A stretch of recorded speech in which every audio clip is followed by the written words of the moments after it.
ایک دفعہ کا ذکر ہے کہ ایک گاؤں میں ایک کسان رہتا تھا۔ وہ کسان جانوروں کو پالنا پسند کرتا تھا۔ اس کے پاس پہلے ہی بہت سی بھینسیں تھیں، جس کا دودھ فروخت کر کے وہ اپنا گھر چلاتا تھا۔ چنانچہ ایک دن کسان نے ایک خرگوش اور ایک بندر خریدا اور اسے اپنے گھر لے آیا۔ اب کئی دن گزرنے کے بعد کسان نے خرگوش اور بندر کے ساتھ کھیلنے کا پلان بنایا۔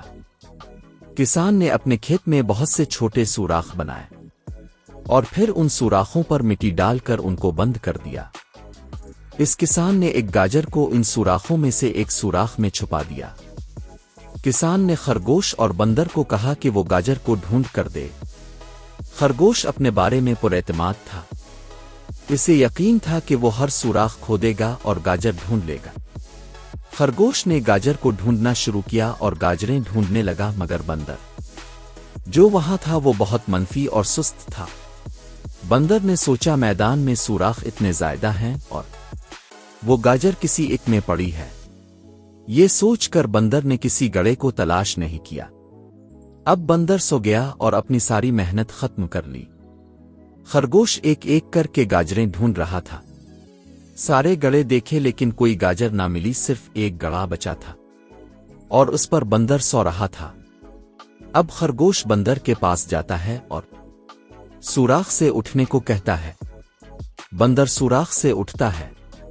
خرگوش کو اس سوراخ سے گاجر مل جاتی ہے اور اسے اپنے مالک کے پاس لے جاتا ہے اور اسے دیتا ہے۔ بندر یہ دیکھ کر حیران رہ جاتا ہے۔ اتنی دیر تک وہ جس سوراخ پر سو رہا تھا گاجر اس میں تھی۔ وہ صرف ایک بار کھود کر دیکھ لیتا تو اسے گاجر مل جاتی ہے۔ یہ سوچ کر کہ اب خرگوش مالک کی نظروں میں بڑا ہو جائے گا، اسے خود پر افسوس ہوتا ہے۔ دوستو، اس کہانی سے ہم نے بہت کچھ سیکھا۔ پہلا بڑا سبق جو ہم سیکھتے ہیں وہ یہ ہے کہ ہم اپنے کام کے بارے میں کبھی منفی نہ ہوں۔ کسی کو اس طرح سوچنا نہیں چاہیے جیسے بندر نے سوچا کہ اتنے سارے سب گڑھے ہیں اور گاجر کس گڑھے میں ہے مجھے نہیں معلوم۔ اسی سوچ کو ذہن میں رکھ کر اس نے کام شروع نہیں کیا۔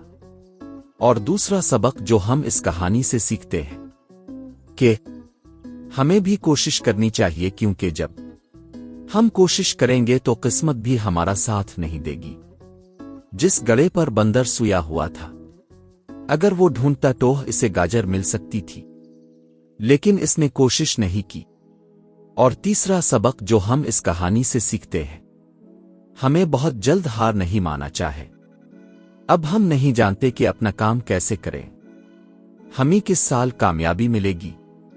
2025 ہو سکتا ہے، 2030 یا 2032 ہو سکتا ہے، یہ بھی ہو سکتا ہے ہم تبھی کامیاب ہوں گے جب ہم مثبت سوچ کے ساتھ کوشش کریں گے۔ محنت کرتے رہیں اور ہمت نہ ہاریں۔ اس ویڈیو کو پلیز لائک کریں۔